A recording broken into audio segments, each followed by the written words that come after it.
Start. Hi, everyone. My name is Olivia. I'm the engagement coordinator for the Coalition for the Delaware River Watershed, and welcome to our first of the fall webinar series. So let's start it off. Have to let more people in from the waiting room. Sorry. So like I said, this is the first of our fall webinar series that CDRW puts on. There will be 3 others after this. And our first one to start off is microaggressions and why language matters. So with that. What is a microaggression is something that we are going to want to start off with. So microaggressions are subtle, often unintentional, either behaviors or words that communicate bias towards a marginalized group. The phrase was coined in the 1970s, but we've really seen it increase in popularity over the past couple of years. And I have a video for us all to watch together. Let me know in the chat if you can hear this, or I guess if you cannot hear it.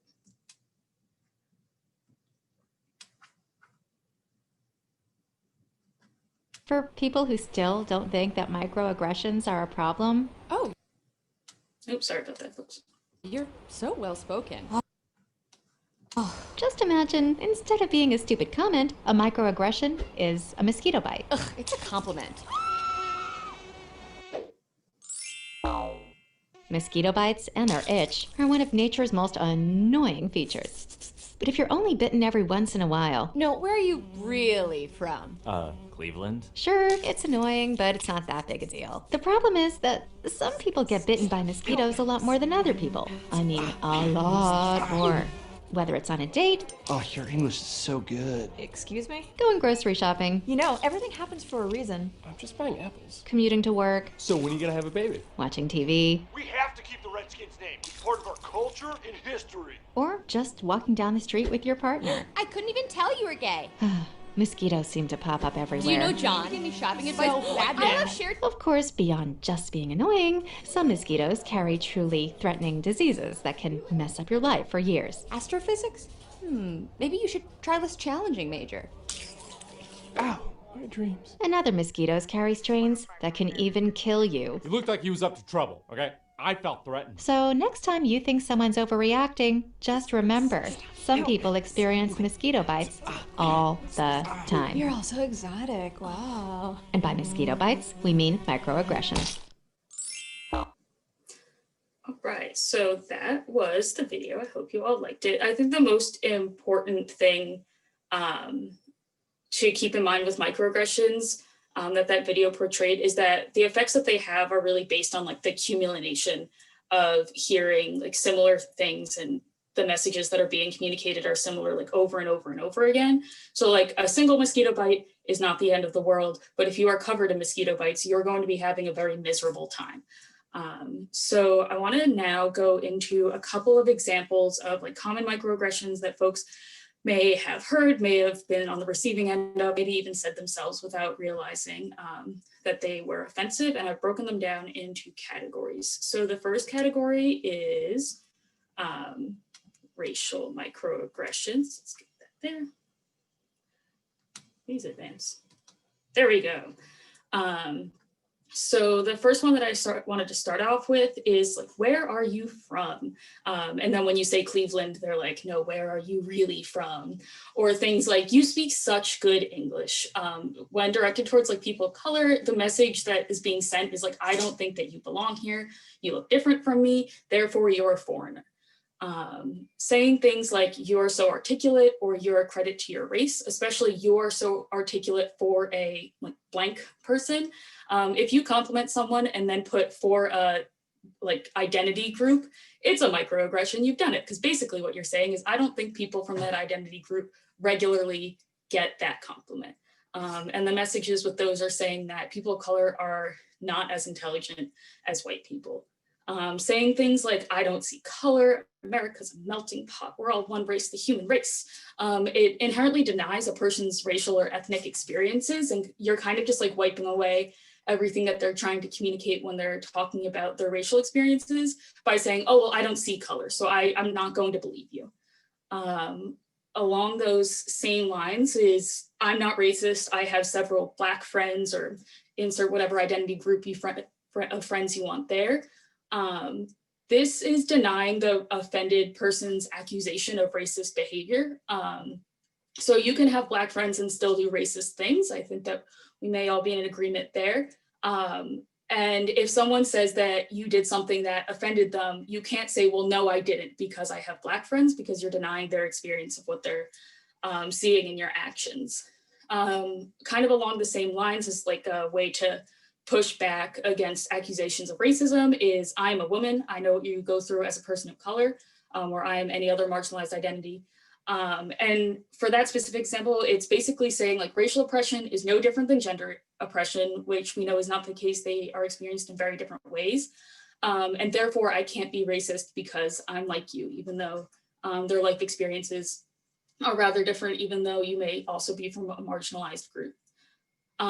Saying things like, why do you have to be so loud, especially to Black people, or why are you so quiet to Latinx or Asian people, based on like different cultures, you're basically just asking them to assimilate to the dominant, which is almost always white culture, and asking them to not act authentically, which is not nice. And then the last one that I have for racial microaggressions is mistaking people of color for service workers, and the inherent message in that action is just the assumption that people of color don't or like can't occupy high status positions. So that was the racial microaggressions examples. And of course, there's more of these. These are just like a smattering of some common examples. And then going to the next slide, looking at ableist microaggressions.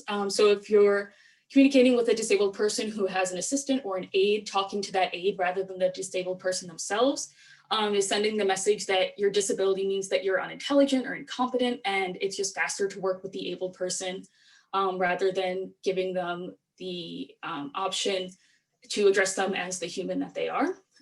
Saying to people like, I've seen you walk before, why are you using your wheelchair? Ignoring the fact that ambulatory wheelchair users are a large portion of general wheelchair users. It's also sending the message like, I, as a non-disabled person, know more about your needs than you do, and I'm going to police you as such. Telling disabled people that they're like so strong or so brave, or they're an inspiration. They're just trying to live their lives in the best way possible. So like my life isn't an inspiration for other people. So other disabled people's lives shouldn't be an inspiration to others if they're just trying to get along on their day. Saying things like, oh, my cousin has the same thing that you do, and they did this. Have you tried that? Like, it really helped. Is basically accusing the person with a disability of not trying hard enough to overcome it. People are experts of their own bodies, and if there's a reason that they haven't tried something, there is likely a reason for that. So trying to just like say, like, have you tried this? Have you tried this? You also probably aren't the first person who has suggested it. And it just gets very tiring. Saying things like, I would never know you were disabled. You seem so normal, implies that people with disabilities are abnormal. And then you're also invalidating a person's experience. If they say that they're disabled and they struggle with X, Y, and Z, and you say, oh, well, you seem so normal. So like, I don't think so. It invalidates what they've been going through and the work that they've been doing. Another one that we might see in the workplace, a little bit more common, is like the accommodations that you get are unfair. So I saw this a lot while I was in schools, like it's unfair that that person gets extra time on their test, or it's unfair that that person gets a note taker.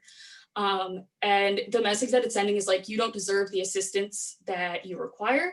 And it's like unfair for people to get accommodations so they can succeed in the best way possible with their disability. And then the last one that I have for ableism is like, everyone's a little ADD, or like, I'm so OCD about my desk, or like, the weather is so bipolar today. It minimizes the experience of disability and kind of, again, like erases people's experiences by kind of just writing off what someone may struggle with or may work with as something that just everyone has to deal with. And then the last group of examples that I have are microaggressions against the LGBTQ plus community. So like asking a trans person what surgeries they've had is a no-no. It basically is implying like, I have a right to know about your body because you're different than me.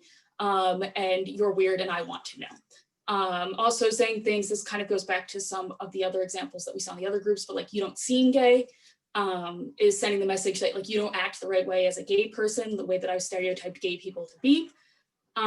Taking offense when someone asks for your pronouns. So like if someone's like, hi, I'm whoever, what are your pronouns? And you say, well, I'm clearly a man, like I'm a he.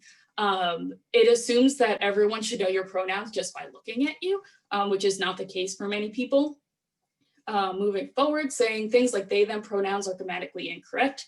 Let's once again ignore the fact that many dictionaries have added the singular they to like their usage, and also we use it all the time. But also it basically is just saying I value your identity less than like these grammar rules that people have come up with, which is not great because grammar is changing all the time. For those of us who may work with like education and like kids a lot, saying like bring this home to your mom and dad assumes that a family is like a mother and father union. So that's like not great for like gay couples or couples of the same gender, but also like if the kid lives in a foster family, or what if they live with their grandparents? So I always like to say like, bring this home to a trusted adult, or like bring this, or like give this to whoever's taking you home today, as a way to kind of just ignore all of that and be as inclusive as possible. And then the last one that I have here is assuming stereotypical interests based on identity.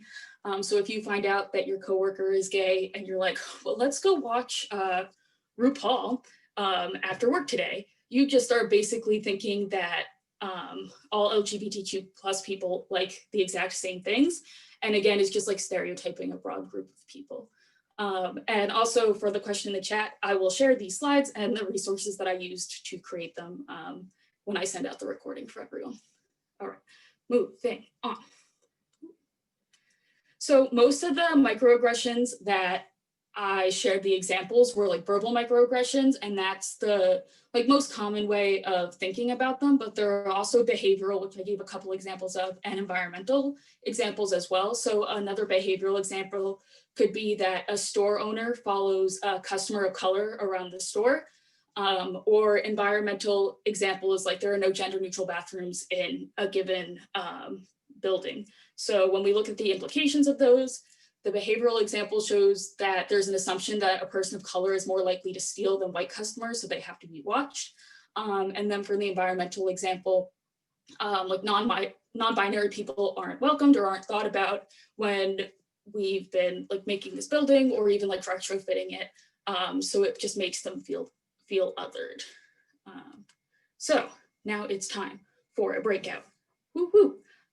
We're gonna take the next 10 minutes to discuss with one another. So I want everyone to brainstorm 5 microaggressions as a group that you've either witnessed or said or received, and also identify 5 or more impacts from microaggressions.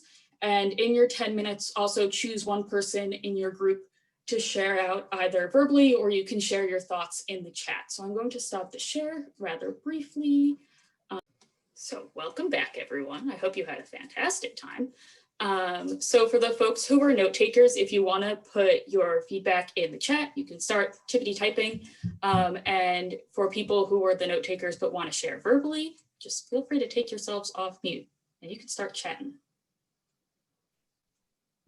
So I'm going to take myself off mute because my notes are long and I can't type that quickly. We talked about various different ways in which this happens. People being, you know, obviously we've talked about people who look different being asked where they're from, you know, why are you, we talked a lot about women's experience. Why are you single? Why don't you have a boyfriend? You're so good looking. Do you have children? Why not? We also talked about people asking about why Black women take care of their hair the way that they do, you know. We also talked about classism, socioeconomic, educational, accents, you know, language use being used to sort of pigeonhole people and make assumptions. and the importance of addressing the intersection between race and class, which is often way more complicated than anybody thinks. So we got a lot done in 10 minutes. Glad to hear it, Julia. Does anyone else want to share out verbally? Well, when we got into the breakout session, I said, hello, ladies. And then I thought about it for a few seconds and I said, actually, I'm sorry, I should have said hello, people. So, you know, even after listening to your great comments, Olivia, and your slides, I think we still tend to, you know, just not really be aware of trying to make that change. We, like Julia's group, we talked a lot about ableist language and sexist language, and, you know, sort of like commenting on pregnant women or things like that. So I'll let anybody else in our group make a comment if they'd like. All right, and Jen put a great paragraph in the chat. So I'm not going to read it all out, but there are some like great pointing out just like simple phrases. She said like powwow instead of quick meeting. Also talking about like ageism, going back to that point about like women and the motherhood, like those expectations. So really great job. Does anyone else want to share before we dive back in? Just thought I'd jump in because our group also had very similar sort of discussions, and thinking about what I just heard and what Jen just posted about the ageism. We had one comment about, well, she uses the phrase kiddos to work with kids, but is that okay to do that? And she said also, I use the phrase you guys all the time, like some of us use that all the time without thinking. So now we're getting more, I think we're thinking about things that we say. And we definitely talked about some experiences where we asked that, where are you from, including myself, because I made some assumptions about someone I was talking to. And so yeah, we definitely shared some of those different stories about how we recognize in ourselves some of the things that we've been doing. So awesome. Thanks for sharing. So if folks want to continue sharing what their groups put on in the chat, feel free to do so. I am going to go back to sharing my screen though, so we can keep trucking. So let's do that again. Share. Okay. So I think all of our groups probably had no issue thinking about different microaggressions, and in terms of like the impacts of microaggressions, it can make people like feel othered, like they aren't really accepted by their coworkers. Like we saw in that video, it can like really just like weigh down on people. And even in the later examples from the video, it can like change people's lives and like expectations that have been set up from other people that they're hearing through microaggressions, as well as like interactions with the police. So they do have very important consequences. And I've seemed to have lost my mouse, so we're back at it, boys. Okay, so it is important to address microaggressions when we hear them. So there are two like main forms of calling out or like addressing microaggressions, and they're called calling out and calling in. So calling out, I think, is what most of us might be the most aware of because of like call out culture. Calling out is really good when you need to let someone know like immediately that their words or actions are unacceptable and you need to interrupt what's happening to prevent like further harm. And it like calling someone out, like let's say in the middle of a meeting, breaks the momentum of what that person is saying. Calling out is also good because it allows for greater accountability when like other people are around. If I'm saying something offensive, like in every single meeting, and someone tells me like in that meeting, hey, like it's not okay for you to say that for X, Y, and Z reasons, all those other people around me can then, or around that person in the meeting, can also hold me to that accountability because they've known that this conversation has happened already. And it can also educate not just the person who's saying the microaggression or what I'll be calling the offender, but also the other people around you who may not know in the same way that the offender does that is a microaggression or that's a phrase that we shouldn't be saying. So that's calling out. And then calling in If we're continuing with this idea of like it's happening in a meeting, it wouldn't happen in the meeting itself, but like afterwards, and it involves like more time. So the concept of calling in is that like it's an opportunity to explore deeper, focusing on like reflection and like just this idea of understanding a little bit more. So calling out is like, hey, don't say that and here's why, and let's move on. And you can always like call someone out and then call them in later. But calling in is like, you know, if this isn't like an immediate need, then maybe you can go to calling in later.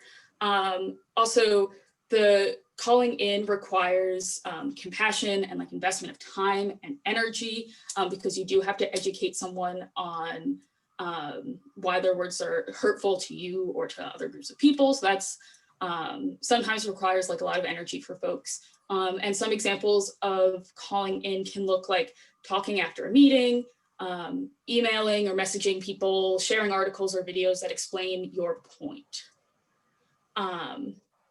So moving forward, and I will get to questions at the end. So when we're thinking about like, should I call out? Should I call in? What should I do? There are a couple of questions that you can like ask yourselves in a situation that can help you kind of navigate whether it's better to call out or to call in. So the first one is like, who has the power in this situation? So if you're someone with like a really high power position at your organization, calling people out is more likely to like make them defensive rather than calling them in offline because of like the power dynamics that are at play. Also, are you calling out like a person or a systematic behavior? If it's a systematic behavior, you're seeing it like over and over again, continuing with like the work example in your workplace. So it's important for everyone to be on the same page. So rather than having like 10 to 15 little discussions about it, just have one big call out. Also thinking about like how much energy and emotional labor are you able to share like right now to explain someone why what they're saying is offensive to you. So for that, you can always like pull in like a friend and ally who you know could talk to that person on your behalf as well. Also thinking like, is this person likely to change their problematic behavior or like thought processes? If you think that someone is going to be like really stubborn and like won't really believe you when you're explaining like this phrase that you're saying is hurtful to this group of people because of X, Y, and Z reasons, it's likely better to call them out just so they don't say it, because every time they like say it with a group of people, they'll just continually get called out again. So you're not really changing their mind at all if you think it's a lost cause, but like you are getting them to stop the phrase.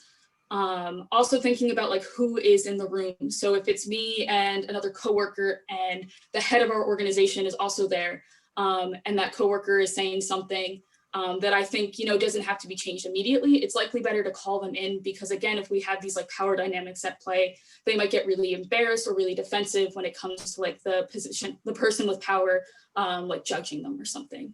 Also asking yourself, like, are you centering the needs of yourself or of the group? So if you think that the group is like very tense right now, and in general, like when feedback has been brought up, it just ends very poorly, it might be better to have a call in so you can have the group like actually learn and engage with this rather than immediately pushing you off. And then also asking yourself, what are you hoping to accomplish? So going back to that last slide, like call outs are like immediate, but you know, doesn't really allow as much for that like sort of understanding, while call-ins are allowing for a little bit more understanding, but have to happen after. And like I also said, you can like call someone out in a meeting and then like follow up later. But these are some questions that you can have to kind of center yourself when you work through this. Another thing to think about is if you're a bystander. So let's say that you're witnessing someone that you know microaggress someone else in the room, but you aren't part of that marginalized identity. So it's hard to figure out what exactly you should do as a bystander, but here are some fun, helpful tips. So one easy thing that you can do is just like create a distraction, throw a pen on the ground, turn over your mug. I hope it's empty because you need that coffee. But just like kind of distracting and disrupting the situation is a good way to kind of just stop the flow of what's happening and like allow the group to move past it. Also using humor, if that's something that you're comfortable with. When I was a resident assistant in college, I had a lot of students saying, wow, that's so gay. And I like to be like, it's 2006 again. I didn't know, let me grab my Heelys, because like, we don't say that anymore.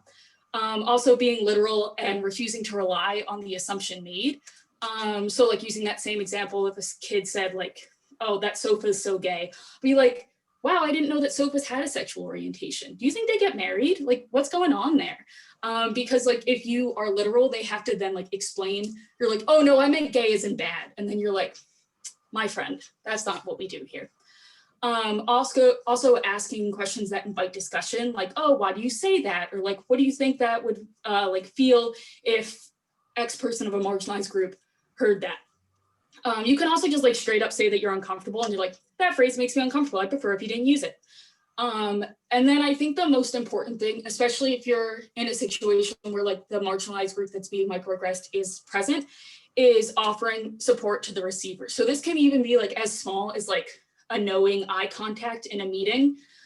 Just like letting you know, it's like, I'm hearing what is happening and I know that it's unacceptable. You can like get coffee with them, as these lovely people are doing afterwards, and also like asking how they want to proceed. There's likely a reason that if they didn't say anything, again, going back to this meeting example, there's a reason that they didn't. So maybe they're like uncomfortable with the power imbalance and you work really closely with the microaggressor. So maybe you could talk to them, or maybe they talked to this person like 1,000 times and it's just not like getting through and they're just like, lost cause, I'm not dealing with it. I will persevere. So the thing with like talking on behalf of someone without like checking with them first is you aren't entirely sure how the microaggressor is going to respond when they get called out.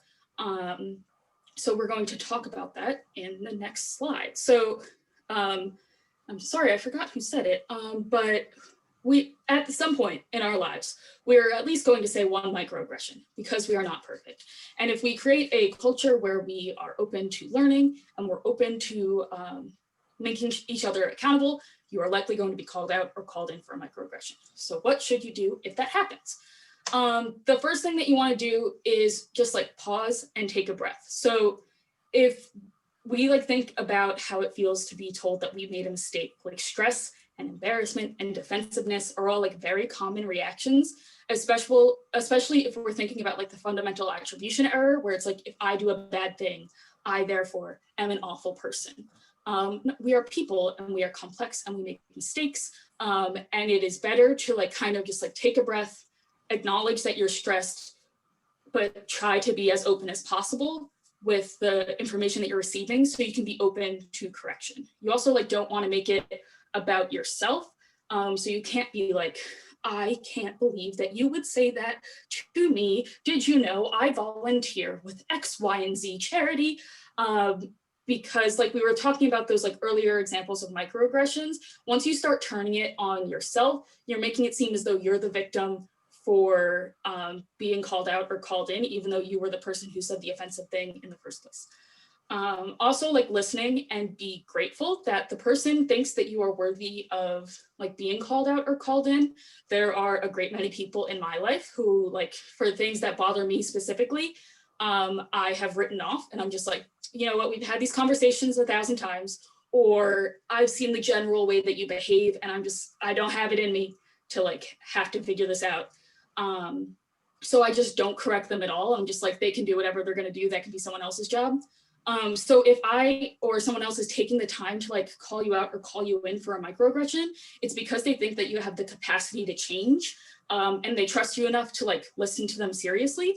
So if you don't, then they're likely not going to correct you again, and then you will still be hurting people's feelings. And that's not what we want here. You also want to apologize, but not overdo it. So this goes into that like, don't make it about you scenario. So if you're like, I am so sorry, I can't believe that I did that to you. I feel so bad. Like, I would understand if you hate me now. It again is like, it's making the person who was offended by the comment that you said now have to like deal with your emotions and like making you feel better, even though you did the thing to offend them.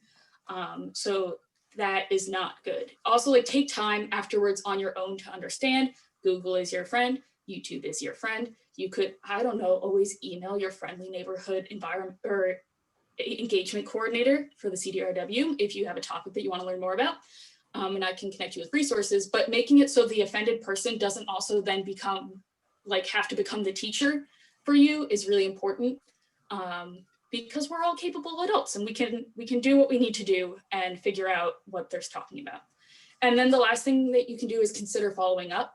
So not to rehash the incident or look for validation that you are not a capital R racist or whatever validation you're looking for, but to ensure that the receiver feels more respected. So we have a little bit of time.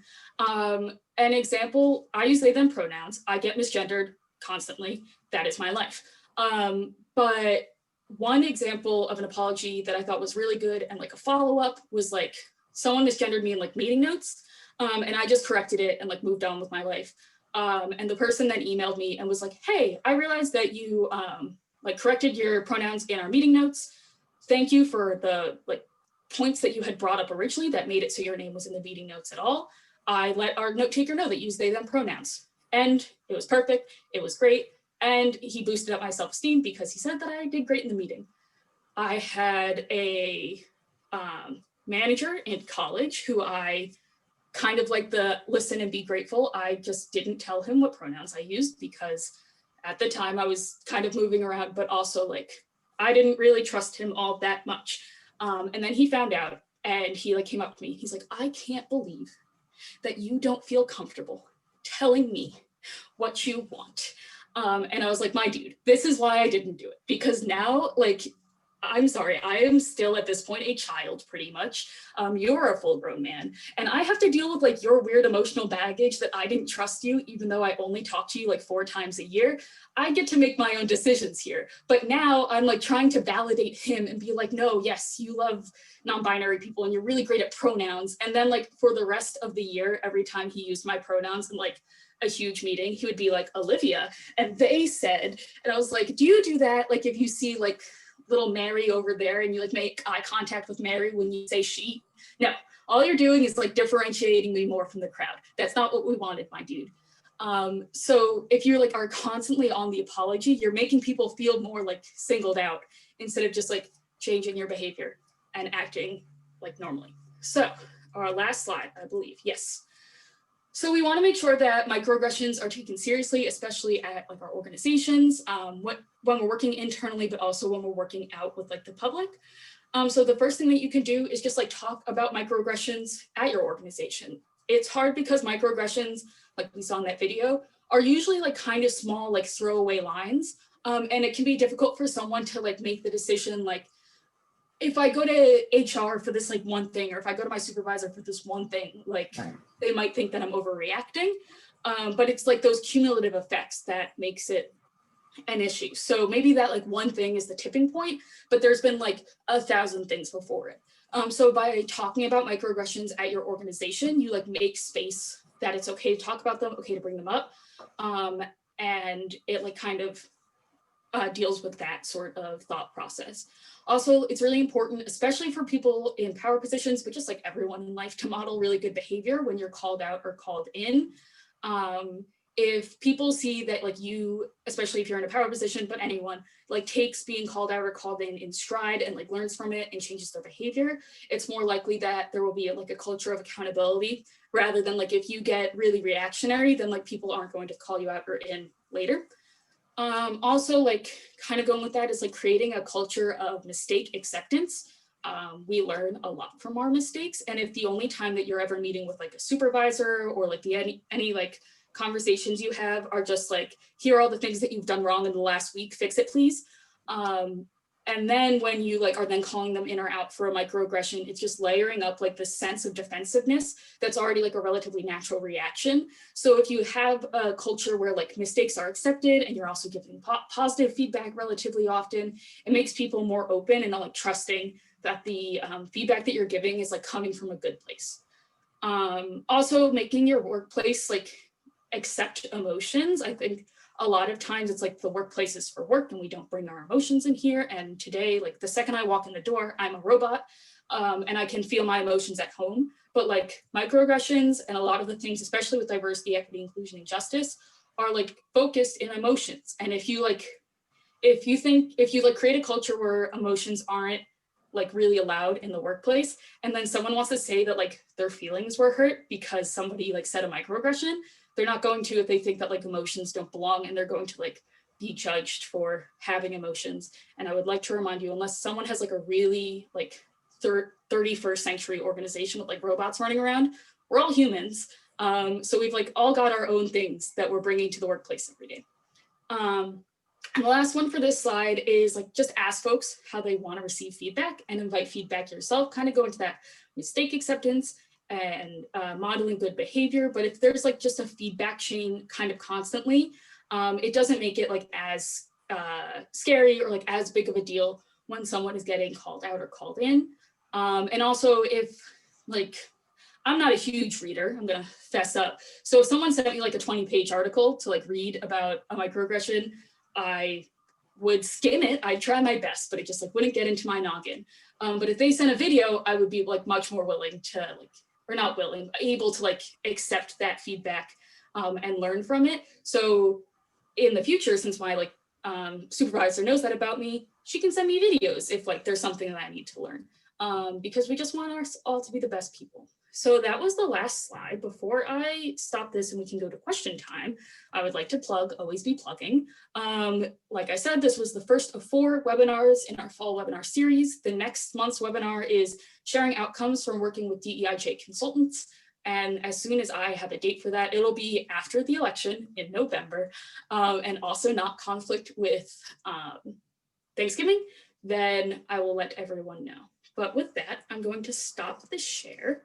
And if folks have questions, let me know. I will also take the time to read the chat now.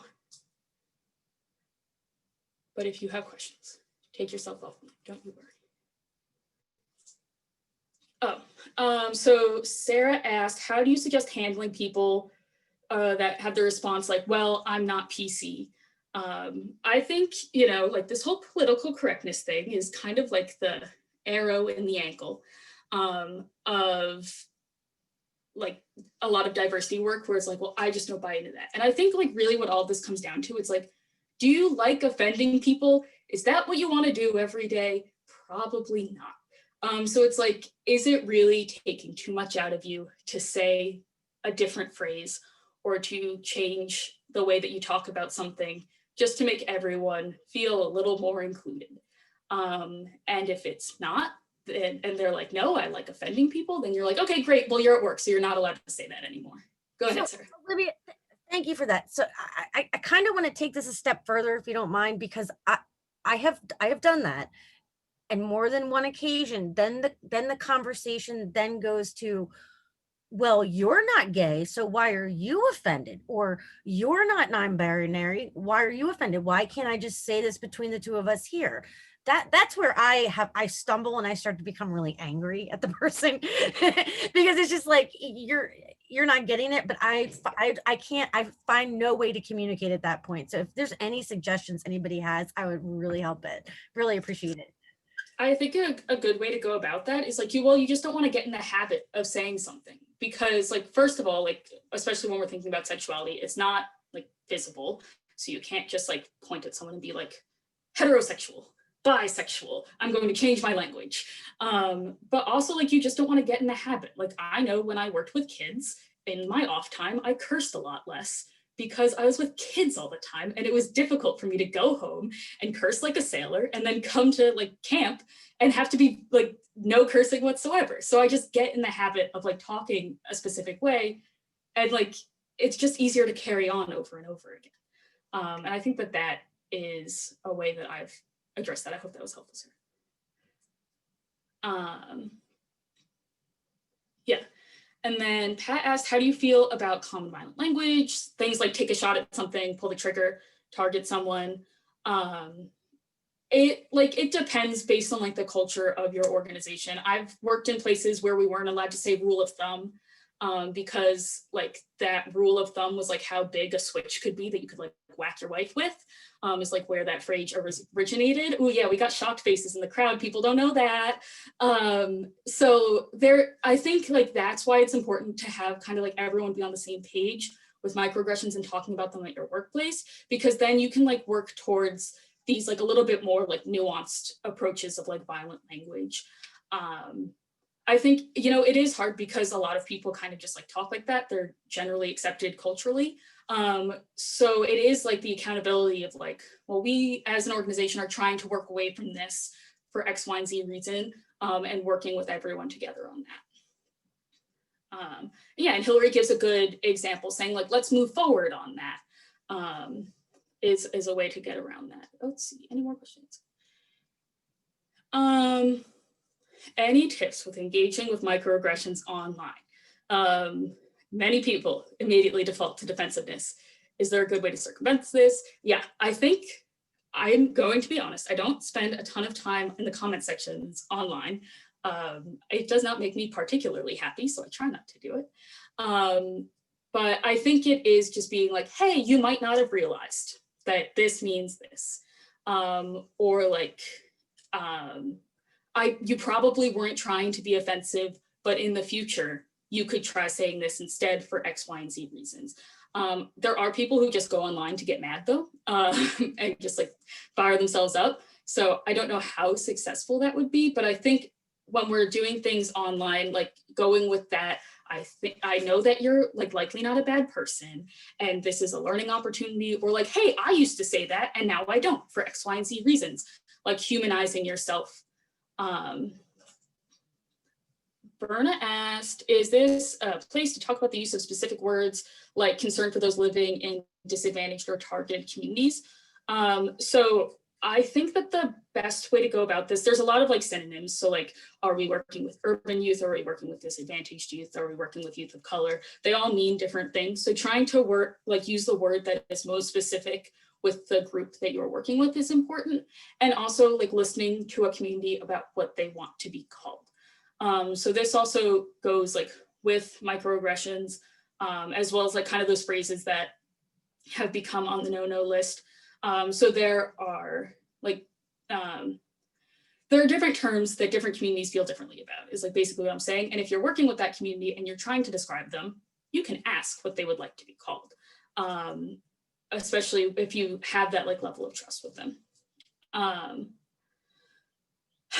do you feel, or how do you handle the idea that being open, vulnerable, or having some emotions and actually talking about these emotions is simultaneously very necessary for DEIJ work in the workplace, but also not historically acceptable way to interact professionally while at work? Yeah, I think that that is difficult for like basically like this historic way that we've all worked for a very long time. And I think that especially with organizations like starting out with diversity, equity, and inclusion, making that like very clear from the jump, where it's like, hey, we're talking about this. I know that this is the way that our workplace has worked for like so many years, decades, whatever. But in order to like move the needle on like diversity, equity, inclusion, and justice, we also just need to be like more open with having emotions. Like emotional intelligence is very important when working with DEIJ. And if you aren't allowed to express your emotions, you can't build your emotional intelligence. And if you can't build your emotional intelligence, working on DEIJ will be very difficult. Yeah, and Susan points out that professionalism has historically been used oppressively to police people, especially minorities in the workplace. I mean, we can even see that in like the way that your hair has to be. For Black people, it like wasn't acceptable for a long time, and still to this day in many places to have their hair natural. So kind of like thinking about these things, and you can like kind of go through like, how is the way that our organization operates now? And what are some things, even if the staff didn't change, we didn't really change our like programming, what could be changed right now? It's like, can we start being a little bit more open with our emotions? Can we start creating a cycle for more positive feedback? And that also like sets the primer for then tackling, like going out, getting new hires and working with different programs in different communities. And I have recorded this. So it will be shared. I'll like put it up on YouTube, share it with everyone. It'll have captions that way as well. And I can also send out the PowerPoint and some of the resources that I used a lot in the presentation. All right. Does anyone have any other questions? All right. it looks as though we don't have more questions, so I'm going to stop the recording. But thank you all for joining, and I hope to see many of you next month.